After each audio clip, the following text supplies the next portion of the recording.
दोस्तों आज की वीडियो थोड़ी सी डिफरेंट होने वाली है क्योंकि आज की वीडियो में हम डिस्कस करने वाले हैं अपनी शाइनेस को कैसे ओवरकम करें। और आज मैं यहाँ पे डिस्कस करने वाली हूँ अपना ही एग्जाम्पल। मैंने कैसे अपनी शाइनेस को ओवरकम किया और कैसे एक शाय लड़की की पर्सनालिटी को कन्वर्ट किया एक कॉन्फिडेंट लड़की की पर्सनालिटी में। कौन कौन सी चीजें थी जो कि मैंने फेस की अपनी लाइफ में और कौन सी गलतियां थी जो कि मैं रेगुलरली कर रही थी। सारी चीजें हम डिस्कस करेंगे बहुत शॉर्ट में, बट उससे पहले आज का वीडियो शुरू कर लेते हैं।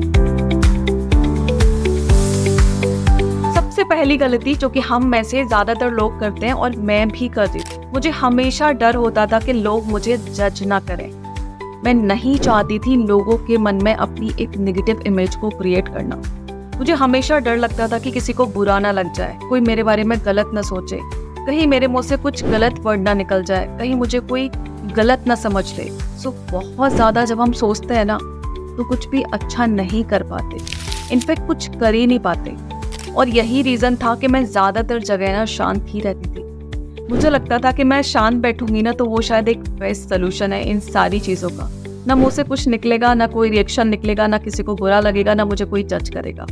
जब भी मैं दूसरे लोगों के सामने होती थी जो लोग मेरे लिए अननोन है, उनके सामने ना मैं बहुत शांत हो जाती थी, बिल्कुल साइलेंट हो जाती थी। मेरे मुंह से आवाज ही नहीं निकलती थी। मैं कोशिश करती थी बस सिर हिला के काम चल जाए तो ज्यादा बेस्ट है। और यही गलती हमें नहीं करनी है। जिस दिन मैंने अपनी इस गलती को इम्प्रूव किया, सबसे पहले मैंने क्राउड के साथ डील करना शुरू किया। ज्यादा से ज्यादा दोस्त बनाए, ज्यादा से ज्यादा लोगों से बात की ताकि मुझे पता चले कि कैसे किसके साथ कैसे बात करनी है। और सबसे बड़ी चीज, इस चीज को मैंने रियलाइज किया कि खुद की ओपिनियन होना बहुत इम्पोर्टेंट। आपकी अपनी ओपिनियन होनी चाहिए। जरूरी नहीं है कि आप हमेशा दूसरों के साथ ही अग्री करें। आपकी ओपिनियन गलत हो सकती है, सही हो सकती है, लेकिन आपकी ओपिनियन अपनी होनी चाहिए। और अपनी ओपिनियन को सही तरीके से रखना भी आना चाहिए, जो कि टाइम के साथ हम धीरे धीरे सीख जाते हैं, बट फर्स्ट स्टेप हमें लेना होता है।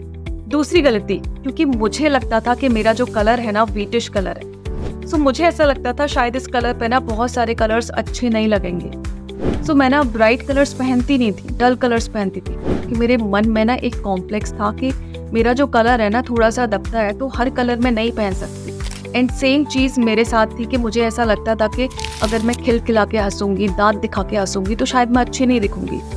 तो जब भी कहीं क्राउड होता था या फिर कोई फोटो सेशन हो रहा है, कोई सेल्फी खींचनी है, तो मैं हमेशा ऐसे हंसती थी, सिर्फ स्माइल देती थी। मैं कभी हंस के कोई फोटो क्लिक नहीं कराती थी, ना ही क्राउड में कोशिश करती थी कि मुझे हंसना ना पड़े। मैं नहीं हंसना चाहती थी क्योंकि बहुत सारे कॉम्प्लेक्सेस थे मेरे अंदर। मुझे ऐसा लगता था मेरा कलर अच्छा नहीं है, मेरे दांत अच्छे नहीं है, मेरी स्माइल अच्छी नहीं है, मेरे फीचर्स उतने अच्छे नहीं है, एंड सो ऑन। ये गलती हम में से ज्यादातर लोग करते हैं। हमें जैसा बनाया है, जैसे भी हमारे फीचर्स हैं, सब भगवान ने दिए। इस पे हम कुछ नहीं कर सकते। लुक्स जैसे हैं वैसे ही रहेंगे, इनको थोड़ा बहुत इम्प्रूव कर सकते हैं, लेकिन हम जिसके ऊपर काम कर सकते हैं that is our personality, that is our communication skills, that is our confidence. और मैंने उसी पे काम करना शुरू किया क्योंकि वही उस टाइम मेरे कंट्रोल में मुझे दिख रहा था। तीसरी बड़ी गलती जो कि बहुत सारे लोग करते हैं और मैंने भी की थी, मेरी इंग्लिश अच्छी नहीं थी। तो एक कॉम्प्लेक्स हमेशा ना मेरे दिमाग में रहता था। जहाँ भी मैं इंग्लिश सुनती थी ना वहाँ पे जाके एकदम शांत हो जाती थी। मुझे लगता था मुझे इंग्लिश नहीं आती है तो अब मैं कैसे बात करूँ। मुझे ऐसा लगता ही नहीं था कि हम अपनी बात को हिंदी में भी रख सकते हैं। अगर हमारे अंदर कॉन्फिडेंस है तो हम अपनी बातों को हिंदी में भी रख सकते हैं, उससे भी उस बात का उतना ही वेटेज जाएगा। लेकिन मुझे ऐसा लगता था कि इंग्लिश शायद बहुत ज़रूरी है। ऑफ कोर्स आज के टाइम में इंग्लिश बहुत ज़रूरी है, लेकिन अगर नहीं आती है तो क्या फ़र्क पड़ता है। ये सिर्फ एक लैंग्वेज है, आपकी कम्युनिकेशन स्किल्स का एक ज़रूरी पार्ट नहीं है कि इसके बिना ना आप किसी से कम्युनिकेट कर ही नहीं सकते। अपने कम्युनिकेशन स्किल्स पे काम कीजिए, अपनी बॉडी लैंग्वेज पे काम कीजिए, ऑफ कोर्स इंग्लिश पे भी कीजिए, लेकिन स्टिल अगर आपको इंग्लिश नहीं आ रही है इसका मतलब ये नहीं है कि आप कहीं कुछ बोल नहीं सकते, अपनी राय नहीं दे सकते, लोगों के बीच में बात नहीं कर सकते। आप सब कुछ कर सकते हैं, सिर्फ यहाँ से आपको निकालना है कि इंग्लिश मुझे नहीं आती है तो कोई फर्क नहीं पड़ता। चौथी बड़ी गलती जो कि मुझे शाय बना रही थी, क्योंकि मैं एक छोटी शहर से आती थी, एक मिडिल क्लास फैमिली से आती थी, लेकिन जब मैं हॉस्टल में मैंने एंट्रेंस टेस्ट पास किया और वहाँ पे मैंने एडमिशन लिया तो वहाँ पे मैंने देखा वहाँ हर स्टेट से लड़कियाँ आई हुई है। वहाँ पे ऐसी ऐसी लड़कियाँ थी जो कि बहुत हाई फाई फैमिली से थी, बहुत हाई फाई सिटीज़ से थी। उनकी बातें और मेरी बातें कहीं मैच ही नहीं करती थी। उनका स्टैंडर्ड मेरा स्टैंडर्ड कहीं मैच ही नहीं करता था। सो मुझे ऐसा लगता था इन लोगों के साथ बैठ के बातें करने लायक शायद मैं हो ही नहीं। मुझे ऐसा लगता था शायद इनके बीच में मैं कहीं फिट होती नहीं हूँ। और ये चीज़ मुझे पता है बहुत सारे लोग सोचते हैं और यही हमारी सबसे बड़ी गलती है।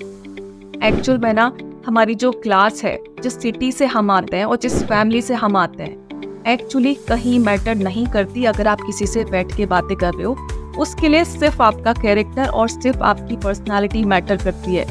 आपके कम्युनिकेशन स्किल्स कितने सॉफ्ट हैं, आप कितने वेल मैनर्ड हो, आप कितने रिस्पेक्ट से दूसरे से बात कर रहे हो, that is actually more important. और ये चीज़ जब मुझे समझ में आई तो मेरी पर्सनालिटी अपने आप धीरे धीरे ऊपर आने लगी।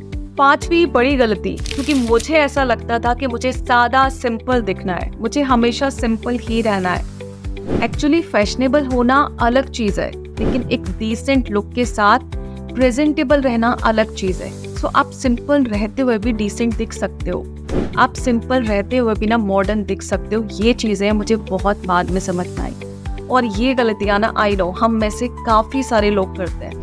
हमें सिंपल रहना है, हमें सिंप्लिसिटी पसंद है, और उसके चक्कर में ना हम खुद को ऐसा बना देते हैं, अपने लुक को ऐसा बना देते हैं कि सामने वाला देख के ना हमें समझ जाता है कि लिटरली हम कहाँ से बिलोंग करते हैं। सो अपने लुक पे हमें थोड़ा सा काम करना होगा, अपने अटायर पे हमें थोड़ा सा काम करना होगा, क्योंकि एक्चुअली जो फर्स्ट इम्प्रेशन होता है वो हमारे ड्रेसिंग से ही बनता है। आपको सिंपल रहना है, आप सिंपल रहिए, लेकिन एटलीस्ट डिसेंट दिखते हुए थोड़ा सा फैशनेबल होना बहुत ज़रूरी है आज के टाइम में। अदरवाइज ये कॉम्प्लेक्स हमेशा आपके माइंड में रहेगा कि मैं अच्छी नहीं दिख रही।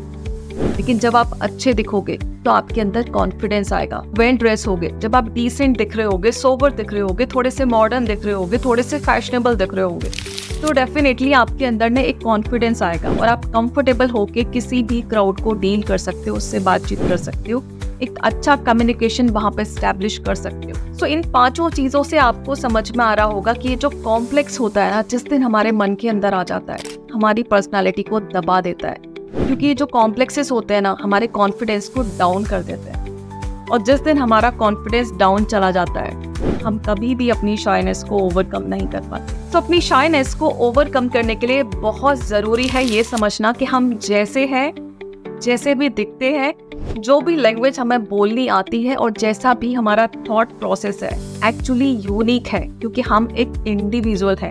हम किसी की कॉपी नहीं हो सकते, हम किसी की तरह नहीं बोल सकते, किसी की तरह नहीं दिख सकते। सो आप जैसे हैं वैसे ही रहिए। बहुत ज़रूरी है बी योरसेल्फ।